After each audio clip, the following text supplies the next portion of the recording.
what I've been focusing on this week is something that you'd think the media in general would be extremely interested in covering with some measure of accuracy or even alarm, but it's largely flown under the radar for a variety of, I would say, shady reasons. What happened was this past week on July 19th, the first felony sentence for a January 6th insurrection defendant was handed down. And I use insurrection purposefully in scare quotes because it's terminology like that, insurrection, domestic terrorism, coup attempt, etc., which undergirds this unprecedentedly massive law enforcement initiative that's currently underway. There is a gigantic prosecutorial effort happening now to hold accountable these supposed insurrectionists that exceeds in scope anything that came before it. And that's by the admission of the government spokespeople who are overseeing this prosecution initiative. They want everybody to know that there's no precedent here. And if there's no precedent for a federal law enforcement initiative, you think that would warrant some scrutiny or some attention, at least, to the mechanisms by which they are undertaking that initiative. But there really hasn't been, and that was highlighted by this sentencing this week. And so who was sentenced? Well, it was an individual named Paul Hodgkins. And what was Paul Hodgkins accused of doing? He was accused of, like many other January 6 defendants, first entering the Capitol building, but then Paul Hodgkins also entered into the Senate chamber, and along with maybe approximately 30 others. So he's in a subsection of January 6 defendants who also entered that restricted area. And he's thus been featured on many of the most kind of signature imagery surrounding January 6th, where he's up on the Senate well and essentially just meandering around for a bit on that day. And Hodgkins also did plead guilty. His lawyer negotiated a plea agreement where Hodgkins agreed to plead guilty to one count of obstruction of an official proceeding. Okay.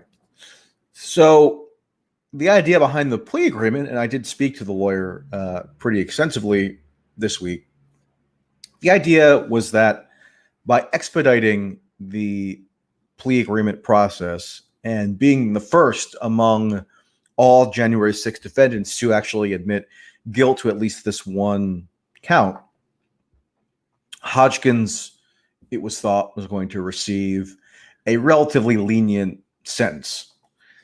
And what was the sentence? Well, he got 8 months in prison, whereas the government was arguing for 18 months in federal prison.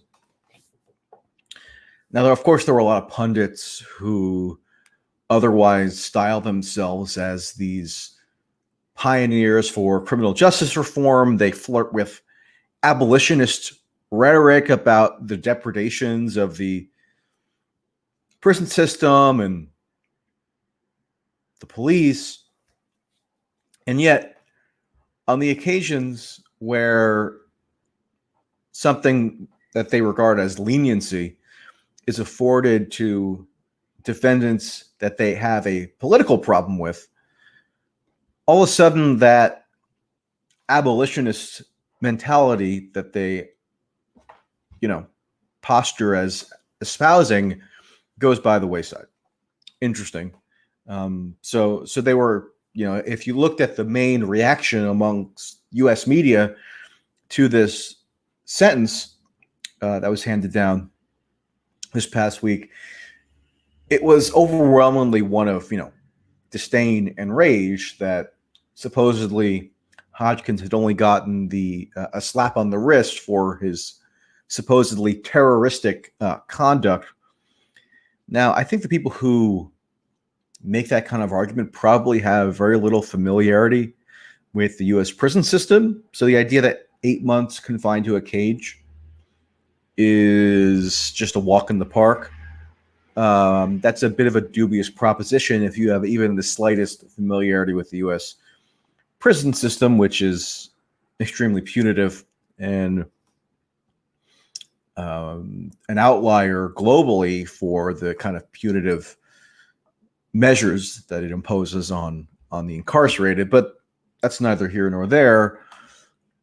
What's the most salient aspect of all this, and what was ignored largely by the media, and which I only uncovered, you could say, because I actually went to get the primary source documentation,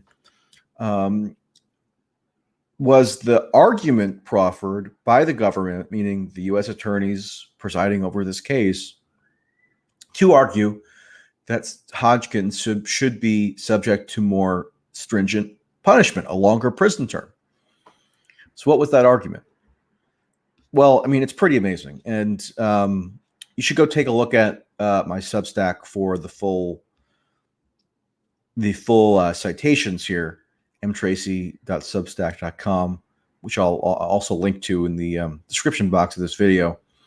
But it's pretty stunning, the kind of logic that's employed here. And if this logic employed by the government had received wider exposure, you'd have to think that there would at least be some concern raised about the implications.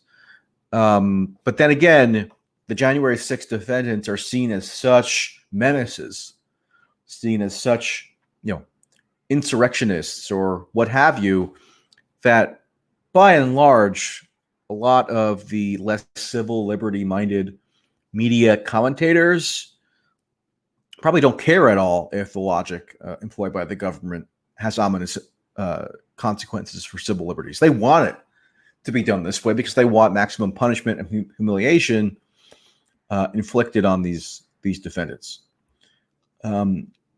So here's what U.S. Attorney Mona Sedki said this week at Hodgkins' sentencing hearing.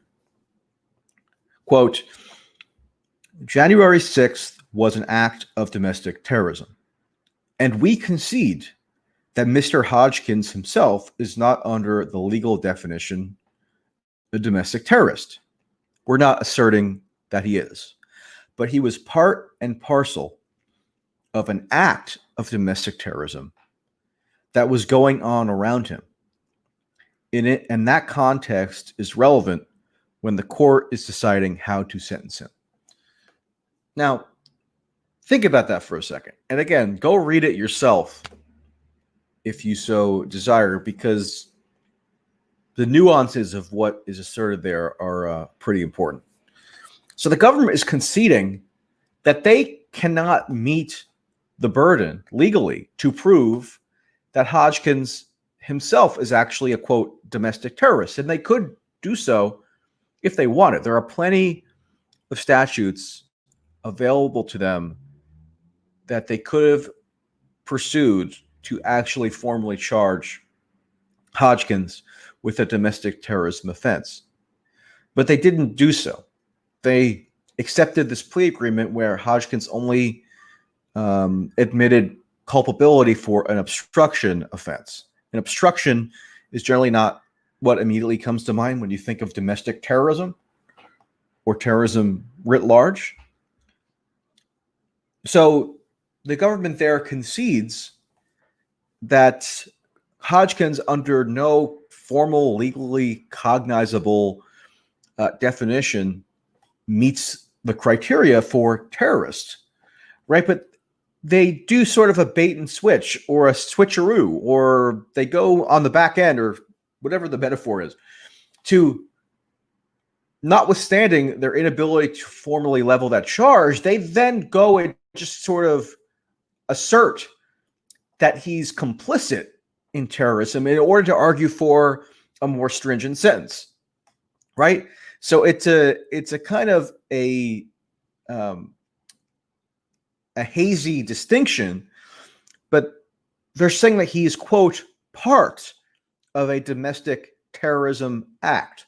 So if a federal prosecutor accuses you of being, quote, part of a domestic terrorism event, then you are effectively being branded a domestic terrorist. Because what does it mean to take part in a domestic terrorism event if not being oneself a domestic terrorist? It doesn't make any sense.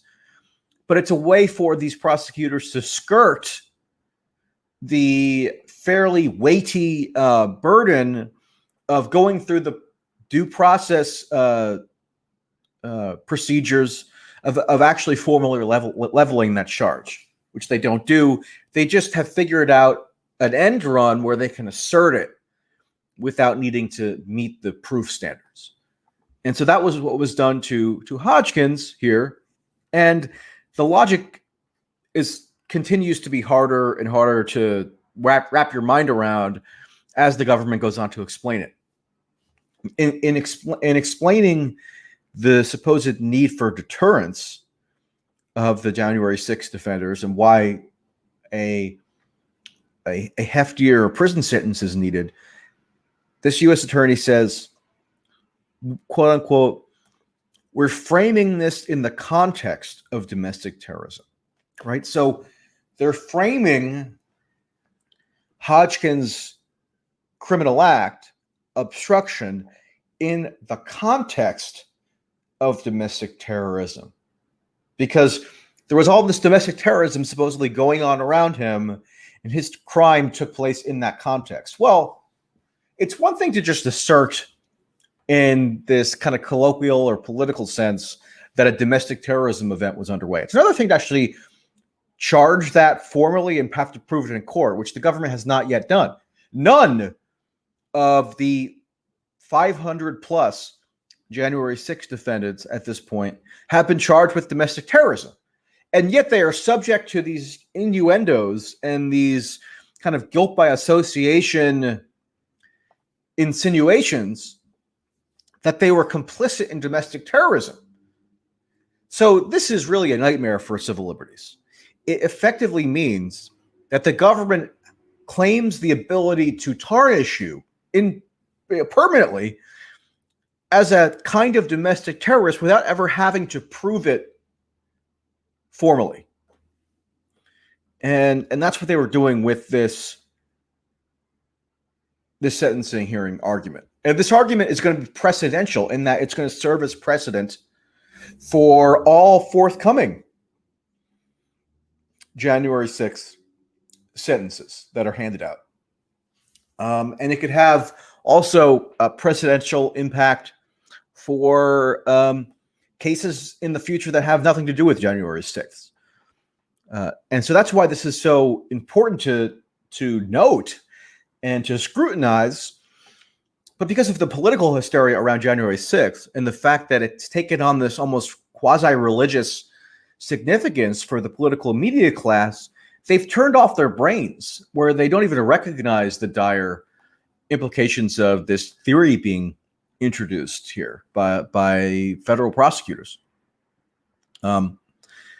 And that's made all the more ridiculous in the case of Hodgkins because the government itself freely admits that he did not engage in any acts of physical violence. Over and over again, the government made that concession.